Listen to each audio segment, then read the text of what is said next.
Bismillah, Assalamualaikum warahmatullahi wabarakatuh.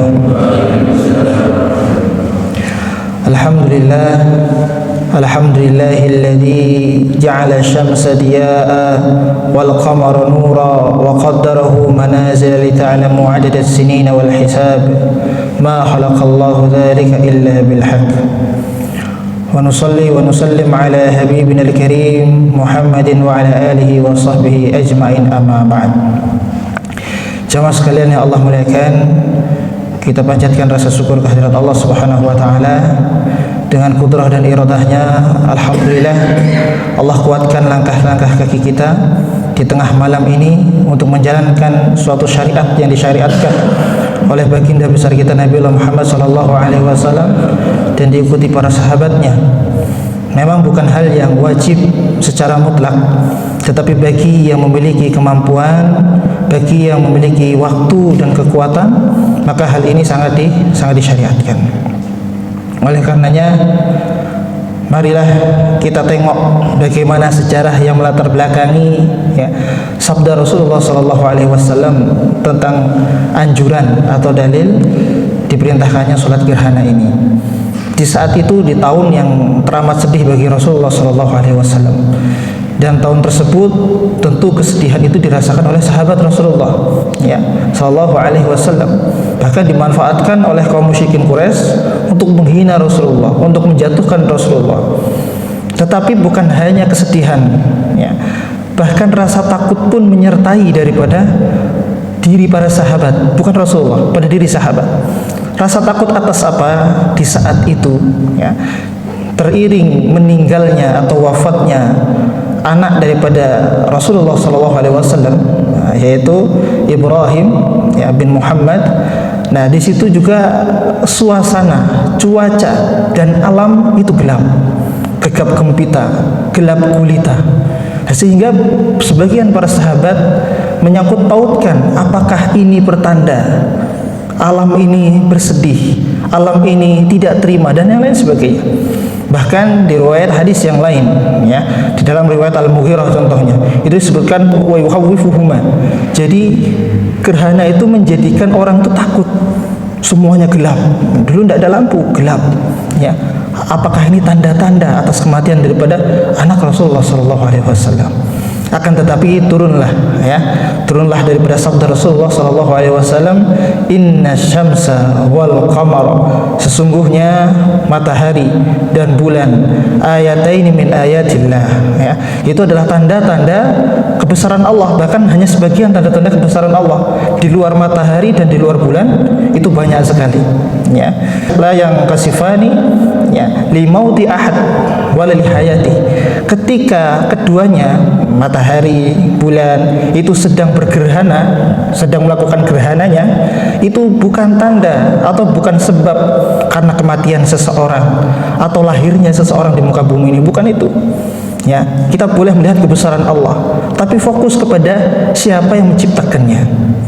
Bahkan tadi Isa saya bacakan surat Fusilat itu, wa min ayatihil lail wan nahar wasyamsa wal qamar, dan tanda-tanda kebesaran itu Allah itu menciptakan nahar, lail, siang, malam, begitupun dengan matahari, bulan. La tasjudu lisams wala lil qamar, jangan sujud ke mataharinya, jangan sujud ke bulannya. Bukankah kita hafal bagaimana Ratu Bilqis dan para pengikutnya itu menyembah matahari? Bukankah matahari juga dibutuhkan, apalagi bulan, untuk sebuah perhitungan yang manusia pakai? Tetapi lihatlah siapa yang menciptakan itu. Fokus ke sana. Sehingga apa yang dianjurkan, kita lanjutkan sabda Rasulullah SAW, idza ra'aitum dzalik, ketika lihat gerhana seperti itu, maka fafza'u ila shalah, ayo bersegera untuk melaksanakan sholat sunnah yang dianjurkan, sholat gerhana, khusuf yaitu untuk bulan, dan kusuf itu untuk matahari. Apa yang dilakukan? Banyak hal. Fakabbiru, banyak bertakbir. Tentu tidak seperti takbirnya Idul Adha, tidak seperti Idul Fitri. Banyak bertakbir, Allahu Akbar. Fungsi apa? Zikrullah. Hati, lisan berzikir kepada Allah. Bahwasanya kita kecil, Allah besar. Sering sekali kita lupa. Butuh pertanda seperti apa Allah hadirkan di muka bumi ini, di depan mata kita. Ya, sedangkan Allah maha segalanya. Jangankan membuat gerhana, menghancurkan matahari pun Allah mampu. Menjadikan negeri ini baik bisa, menjadikan negeri ini buruk juga bisa. Bahkan menghancurkan segala apa yang di muka bumi, baik di langit maupun di bumi ini juga bisa. Besarkan Allah, masukkan ke dalam hati dengan zikrullah. Fasallu, maka salatlah juga yang kedua. Selain amal lisan, amal hati, amal jawarih, kita rasakan ya. Jadi bukan hanya menanggapi kebesaran Allah, oh iya, tetapi buktikan kalau kebesaran Allah masuk ke dalam jiwa-jiwa kita. Kita ini lemah, kita tidak mampu. Kita berdiri beberapa lama saja gemetar kaki kita. Kita sujud, kita rukuk, kita diperintahkan untuk lama. Karena apa? Dekatnya seorang hamba dengan Tuhannya, dengan Allahnya, dengan Rabbnya di saat sujud dan rukuk. Nah ini. Kemudian yang terakhir, buat tasaddaqu, yaitu berinfak di jalan Allah. Wa ma anfaqtum min syai'in fa huwa yukhlifuh wa huwa khairur raziqin.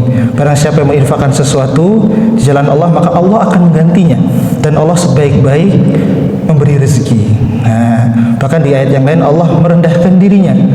May yuqridullaha qardan hasanah fayudha'ifahu lahu ad'afan katsira. Barang siapa yang meminjami pinjaman kepada Allah, Allah minjam, maka Allah akan melipatkan gantinya dengan kebaikan yang lebih berlipat-lipat ganda. Maka bukan berarti ya zikir kita, salat kita, kemudian infak kita itu bernilai besar di sisi Allah. Kita yang butuh itu. Kita yang butuh itu. Karena apa? Allah lebih besar, jauh lebih besar daripada apa yang kita miliki. Itulah daripada hikmah kita melaksanakan salat gerhana, baik gerhana bulan maupun gerhana matahari, yang mana jiwa-jiwa hamba itu kembali kepada diri kita, tidak angkuh. Sehingga yang diharapkan semakin kita tahu, semakin kita sadar, semakin kita tahu maqam Allah, ya, tahu maqam Allah, kedudukan Allah, maqam rabbih wa nahan nafsa 'anil hawa. Ya, jadi orang yang mengetahui maqamnya Allah, maka kita akan lebih bisa mengendalikan hawa nafsu kita. Semoga kita diberikan keteguhan iman, diberikan hidayah dan taufiknya, diberikan rasa syukur, dilapangkan dari segala hal-hal yang menjadi ujian dalam hidup ini. Aqulu qawli hada astaghfirullahi wa lakum wa lisa'il muslimina wal muslimat faghfiruhu innahu wal ghafurur rahim. Rabbana atina fid dunya hasanah wa fil akhirati hasanah wa qina adzabannar. Subhana rabbika rabbil izzati amma yasifun wa salamun alal mursalin walhamdulillahi rabbil alamin. Assalamualaikum warahmatullahi wabarakatuh.